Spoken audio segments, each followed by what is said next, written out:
The Guerin Report, brought to you by Diatonic, standing at Yulong.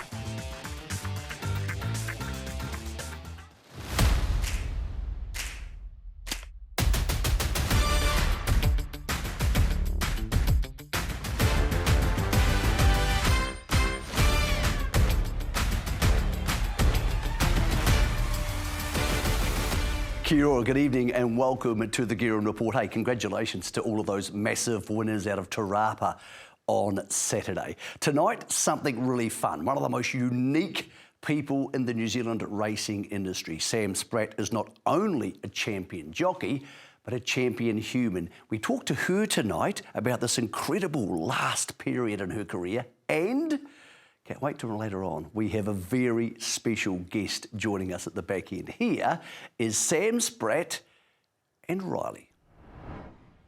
Well, Sam Spratt, great to have you on. There's been a bit going on in your life since many of the trackside viewers last saw you. Some of it's good and some of it's bad. Let's get to the very good first. You are a new mum. Tell us about the new arrival in the family. Old mum. Tell us about the arrival in the family. Got a young Riley. Had her she's almost 5 months ago. So just had a 20-year gap between children. I just, I had to make sure, that I was really, really willing to go back to it again. Made sure it was for you. Exactly. How did your son, Cody, find having a baby sister? Yeah, I think he was, quite chuffed about it. I mean, he's actually got a few other ones with Opie as well. He's not having a dig, but there's a few people floating around in the wider family. He's got some other siblings, yeah. But yeah, so he was, he's a bit of a second hand, he knows what he's doing, and but no, he's been great, and he's so good. He knows how to bath and change her. I was sort of getting him prepared. When he has his first baby, he'll know exactly what's going on. What did you think when that be rude, you found out you were having a baby again 20 years after the first one? Yeah, no, well, it was, she was planning this one. The first one wasn't, but I did plan her. I thought my eggs might have been a bit hard-boiled, but obviously they weren't. I wasn't old enough. What a great start to the show. This is, by the way, Sorry. Riley's going to be joining us on the show, making her international television debut later, if she can put up with us. That was the good news and beautiful news, and congratulations. The bad news, about 5 or 6 weeks after Riley is born, you go out to do some track work, really innocuous, harmless sort of normal stuff, and it didn't end well. Tell us what happened next. Yeah, it was actually, it was 4 weeks after. I think I had actually started writing work about 2 or 3 weeks after. I felt fine, and I thought, why not go and, just write a few, which I was. I was just generally picking and choosing, writing older ones and that. And I was just on an older horse, and it was just a freak thing. It was just standing there to go out onto the track and loop some reins, because I rode the horse in the Auckland Cup and numerous times, and I don't even know what happened. It didn't give me any indication, but it just threw itself over backwards and landed on top of me, and pretty much shattered my pelvis in a way. I knew straight away that it was broken. Just it was weird. It wasn't actually that sore. I don't know if it was almost because it was so broken. It wasn't, my body got into shock, but it wasn't sort of that sore. But it was more in the way that that's happened quite often when horses landed on someone. They'd gone and broken their pelvis. So as soon as it happened, I knew, that there was a big chance it was broken. Okay, where does the injury stand at the moment?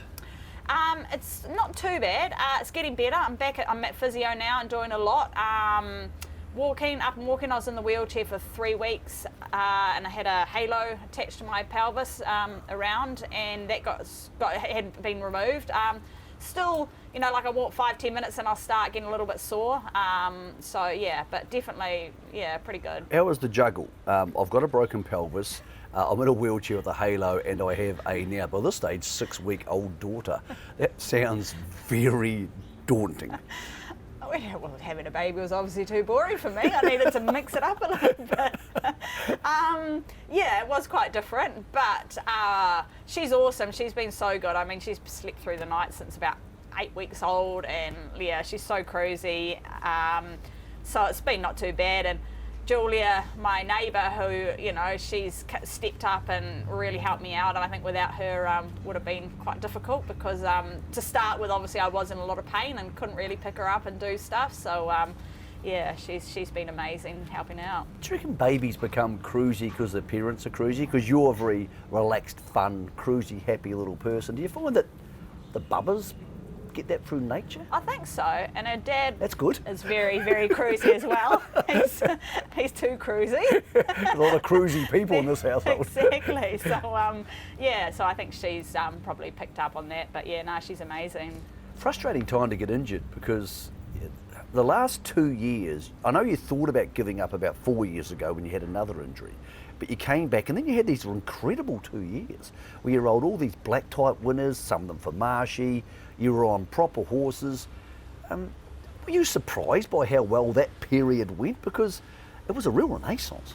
Yeah, it was. Yeah, it was an amazing few seasons, and I was lucky enough to strike it when obviously the stakes had gone up, so that was always a bonus. But yeah, I think it's just getting on the horses, getting the horsepower. As I said, you know, Stephen put me on a few pretty smart horses that had gone on. And that would have come out of just nowhere because it wasn't like you guys had an established riding trainer relationship. No, I mean, like, I don't actually, to be fair, ride a huge amount for Stephen, but yeah, I've had a huge amount of luck in big races for him, and so I've won, yeah, a number of Group 1s for him, and so yeah, and obviously other horses, it's just, I managed to strike it lucky that I come across some really nice horses. When you're riding good horses, does it make you more confident and therefore you ride better and you get better rides? Is it a snowball effect? And vice versa, when you're riding not very good horses, does it have a snowball effect that people think Sammy's out of form? I think so, yeah, definitely. I think when you're on a good horse, you go out there and your confidence, and, you know, it's like when you're driving a fast car, you can ride a, you know, you drive the motorway good. Yes you do. And so I think it definitely is a big help. But you can never, you know, the race is never over till the fat lady says sing. They say that, you know, you can be on a slow horse and you can't give up on that because it's amazing how, I mean, I've also won a few Group 1 races on some very, very long shots. So yeah, anything can happen out there. It's funny, so many people watching this feel like they know Sam Spratt. You've been part of our lives for such a long time, and yet many people wouldn't know your background. So let's go back a little bit. Do you come from a racing family? Like, you're quite jockey-sized. Is there any other jockeys in the Spratts? No. Yeah, we run by our name pretty well, Spratts. Little Spratts. Little Spratts. We're all pretty little, but no, we've got no racing background. Horsey, yes. My mum was a ride instructor in England. She's there family are from England, and my brother, he's over there. He lives over there now, and he's done Burley, Badminton, all of them. Oh, wow. Grew up doing doing the eventing, done Pony Club Champs, did everything like that. I was going to the track and forked in the road. Colin Gillings actually approached me and Richard Yule and saw I was small, and you know, I was obviously a gutsy rider, and went from there. That must have been quite daunting. Like, Richard Yule wouldn't be too daunting, he's a bit of fun, but the late Colin Gillings was such an imposing man. Because you're happy, Sammy, was it one of those things you just took to it, or were you very aware of the fact that riding for Colin Gillings in the racing was a big deal?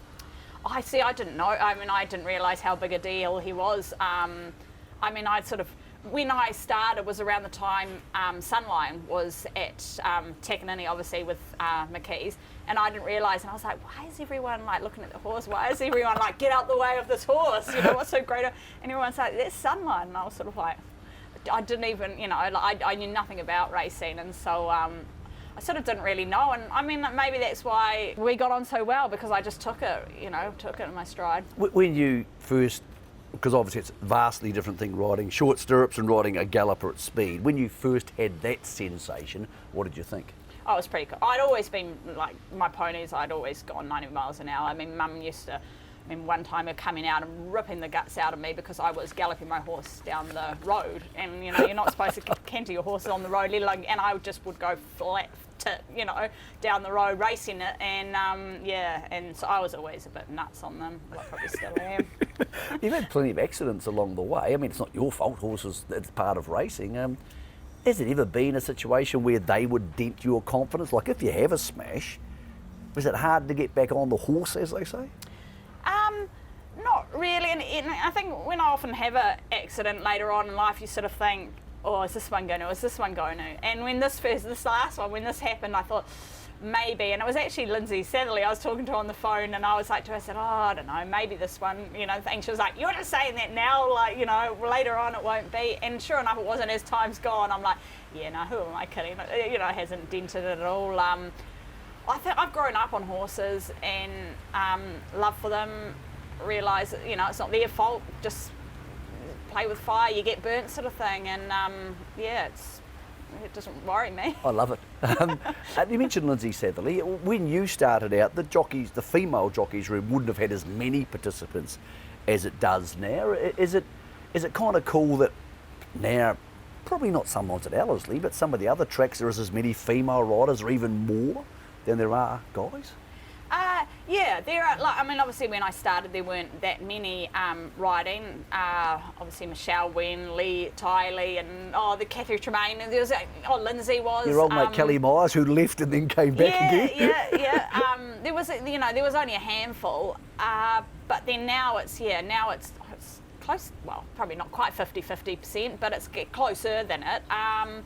But yeah, and I think females are definitely getting a lot more of a go than they were back then. Well, was it hard when you started out? Because like Colin Gillings is an old school man, and there was always that feeling, and I'm not being sexist by saying this, but there was an attitude that the little girls can ride these horses, but they can't ride those horses. Was there that feeling 20 years ago in Takanini? Yeah, well, Colin refused to have a female. Like everyone apparently used to give him shit because he said, I would never have a female apprentice. He was he was one of the ones that was like, I will never have a female apprentice. That's just how special you are. Exactly. And then I came along and my golden halo, Times managed to change that old bugger's mind around. So.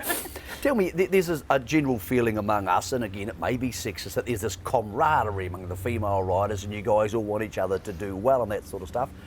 Is that actually true?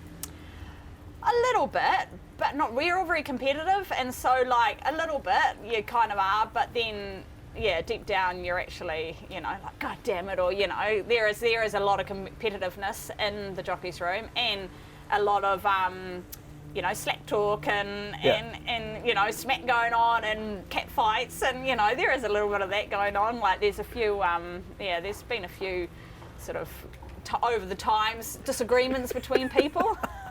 Well, I suppose you're all swimming in the same pool too. Pretty much, and you're with each other a lot of the time, and there has been times. I remember there was a couple. I won't name the girls, but a couple of girls, and they were having, and I was like, come on guys, we have to be in a small room thing. Just push it under the rug.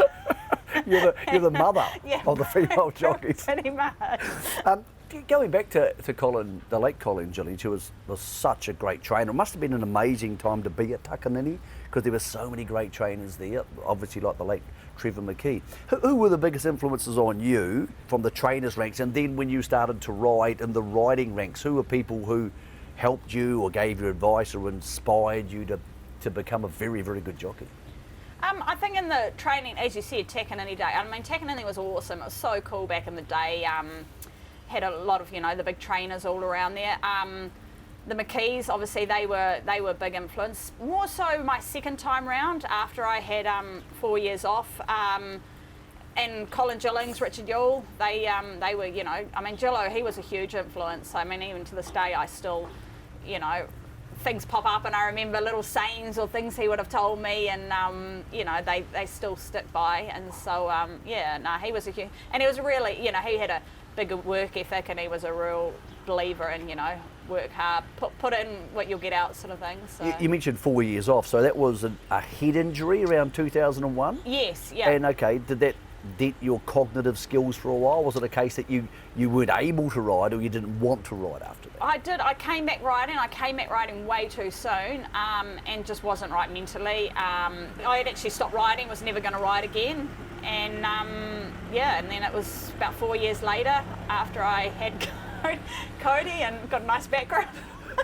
And you got bored and you thought you needed to go riding again? And so I thought, might as well, give it another crawl. Well, I was going to Pukekohe at that time, Takanini had closed down, and Colin had retired, Richard was at Pukekohe.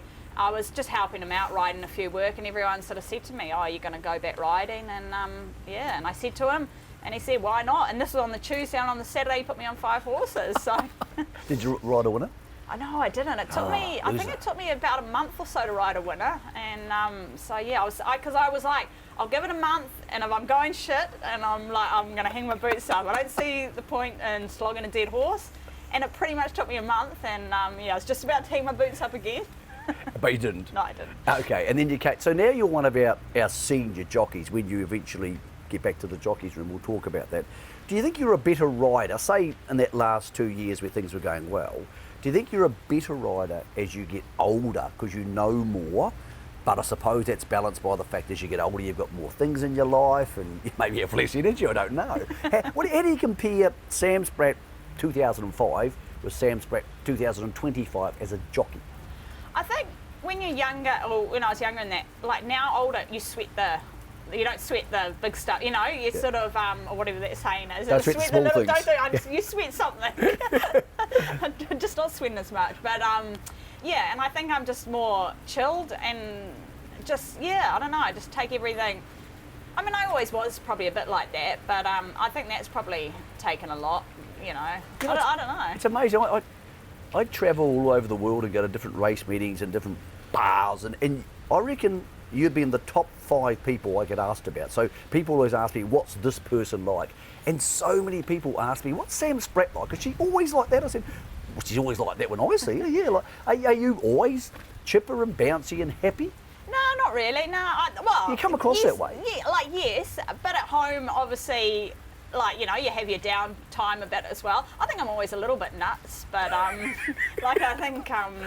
I think probably at home, I guess you have your downtime a little bit more, but probably only for little patches, but Were you that way as a kid? Like, were you a happy kid? Some kids are moaning and crying all the time. Were you a happy little person? Yeah, I was. That's a good way to be. Mum got me tested for ADHD, which it came up negative. They just said that I was just nuts. Right, let's talk about some of the great horses you've ridden, and it's really hard to think about your career without thinking about Mufhasa. It must be cool when you have that sort of relationship with a horse. It is, yeah. Like, it was amazing. I think he came across not long after I'd come back riding the second time, and I was sort of early 20s, and I don't think I appreciated how good he was, or like how lucky I was to come across a horse like that. Like, at the time, I think I won about 8 Group 1s on him, and at the time everyone was like, whoa, horse of a lifetime, and I sort of thought, oh no, there'll be plenty more of them, sort of thing. I didn't realise how unique that was, and now looking back, and I'm like, yeah, that's very unique to, like you might get 2 or 3 Group 1s on a horse, but to have 8 Group 1s on one particular horse, that's very unique and pretty special. Talk to me about, say, we'll use Mufhasa, for a horse you know really well, and say you're going down to the start before the Telegraph, and you can trust him, and or you like or you love him. What's that feeling like? Is it cool to be going down there knowing you've got a mate with you and you're going to try and do something cool? Yeah, oh gosh, yeah. And I mean, the thing is, when he was in his peak, or like some races, he was on, it's like you weren't even nervous. Like, it was just like you'd won the race before you'd even gone down. Like, So how do you know that they're on? Can you feel it? Yeah, he'd just been working, or it had been. I mean, Steve was an amazing trainer. He would have it set up for that particular race. I mean, most of the time every start he had would be in a Group 1 race by the end of it, and some might have not. The rain might have come, something might have not happened. You're just dead in your hopes a little bit, sort of thing. But like when everything had come together, and everything was cherry ripe, or like the start before he might have run second, it was still but he was a little bit fat, or little things like that. And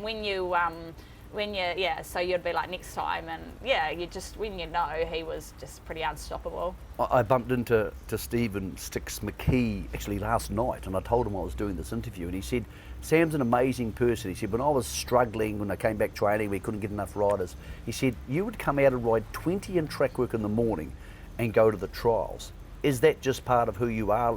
Let's just get on with this and get it done? pretty much, yeah. Like, it's just a job. I mean, that's like at home with everything. I'm just always been a bit of a worker, and hey, I obviously had a good association with him, and he was struggling, so I used to try and just help out as much. I remember he would lead them out to me, and we were like, you know, because other riders might have been injured or not there or not turned up to work or whatever, and yeah, and I remember we'd be leading them on and off, and I'd be like on and off, but it was, but no, it's cool, and it's rewarding as well, I reckon. When you can help someone out, I reckon it gives me a sense of, you know, it's pretty cool that you can actually help someone out. It does make you feel better about yourself. Yeah. Helping people's cool. Yeah. Mufhasa, I think, would maybe be the best horse you've ridden. Who are another couple of the horses that you look back on and go, he or she was pretty darn good? Yeah, I don't know. I get asked that quite a bit, and I mean, I've sort of been lucky enough to ride, you know, a number of good horses, that it's sort of hard to really pinpoint, you know, put my finger on any of them really. Obviously, I mean, Savagely, he was, you know, a pretty smart horse last year, and you know, he'll be starting up soon. Hopefully, he can really kick. He gave me a pretty good feeling when he was right on. And Province, I was lucky enough to win a couple of Group 1s on her. You know, unlucky enough that I didn't get the third one, but yeah, unfortunately, decided to break my pelvis. But yeah, but just been lucky enough to ride, yeah, a number of horses. What about jockeys? Who are the? We'll stay inside New Zealand for this, but who are the toughest rivals to ride against in New Zealand?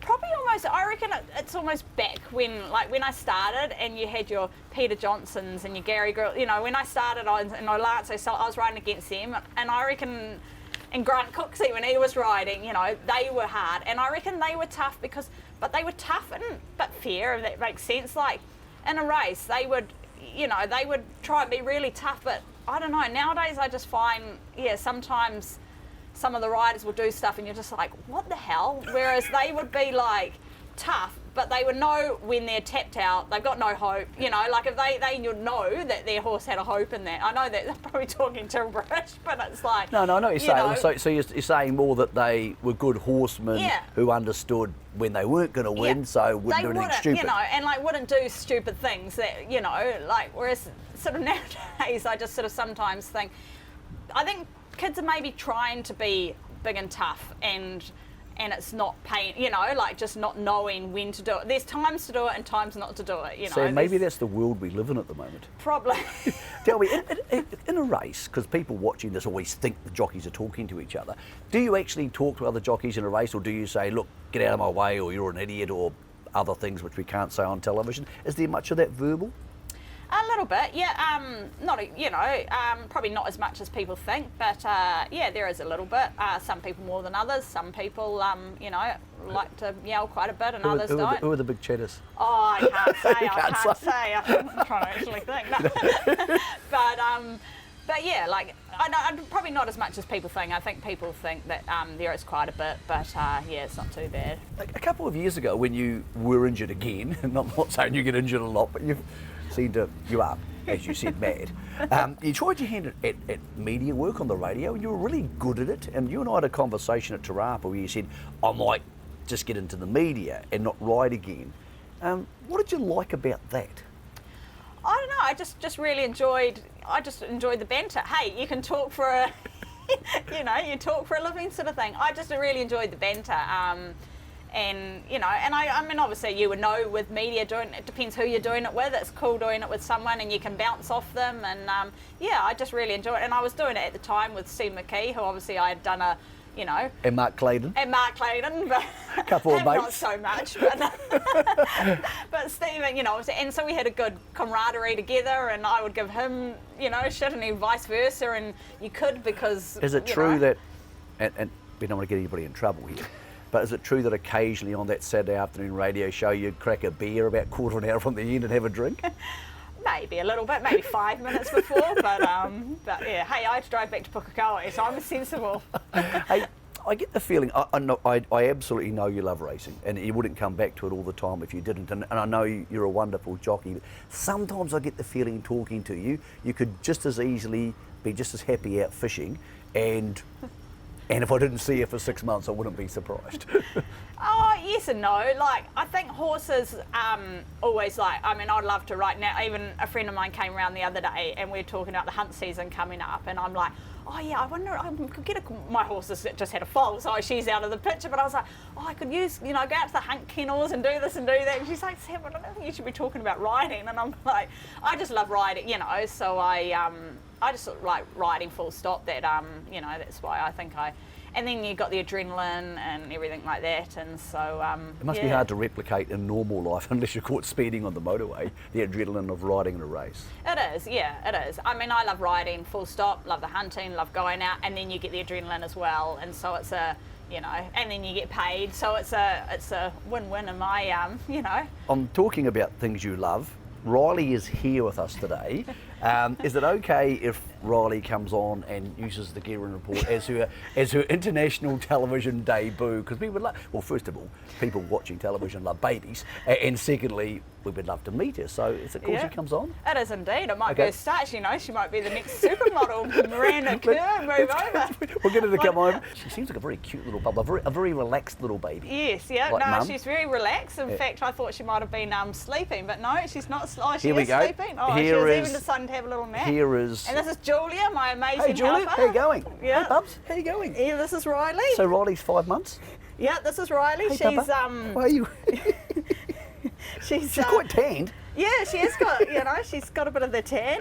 Yeah, and she's got Mum's attitude to life. She is, yeah. Welcome to the show. Wave to everybody, hello. Yeah, don't flash everyone your skirt. We don't all need to see your bits. What's it like being a mum again? It's cool, yeah. It's pretty, it's different in the way that it's, it's I think I was pretty relaxed with Cody, but even more so with her. It's Second time round's a bit easier. Oh, 100%. Yeah, no, it's and then she's been amazing. So she's pretty chilled. So yeah. Yeah, but pretty chill. You're beautiful big eyes. Hey, okay, the big question, and I'm glad you're here for this. You can hear this firsthand. Are we going to see Sam Spratt back riding again after baby number 2, broken pelvis, a whole bunch of injuries? I think I know the answer to this question, but what do you think? I think, as I said, if you asked me a few months ago, I would have said, I don't know, 50-50 see, but yeah, as time's going on, I think I'd like to. I don't want to give up on an injury. I'd like to give up on my own, retire on your own my terms. Own. Yes, exactly. And I think I've always said, if you enjoy it and you're not nervous, why not? So, you have to come to the race. What's harder, Poser. riding in races and all the discipline that takes, or being a mum? What's harder? Yeah, what's harder? When you've got a baby like this riding the races, she's so easy. Yeah. She's amazing, but yeah, it's pretty cool.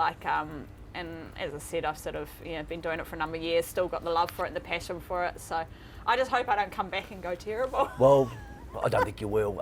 Riley, the good news is when you're 21, Mum can pull this off of YouTube and you can see yourself when you're like a little baby. So there's way to a little 21-year-old self. Hey, thanks for coming on the show, Riley. Hey, Sammy.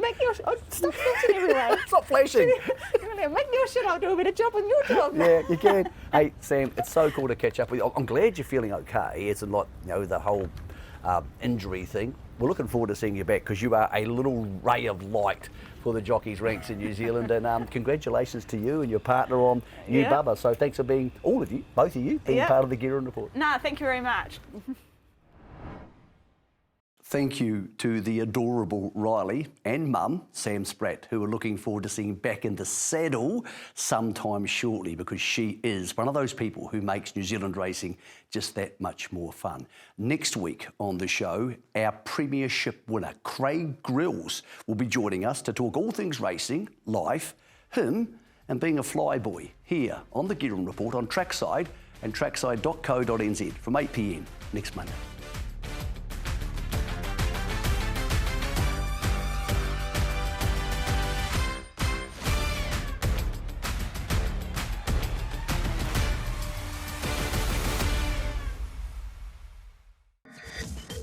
The Guerin Report brought to you by Diatonic, standing at Yulong.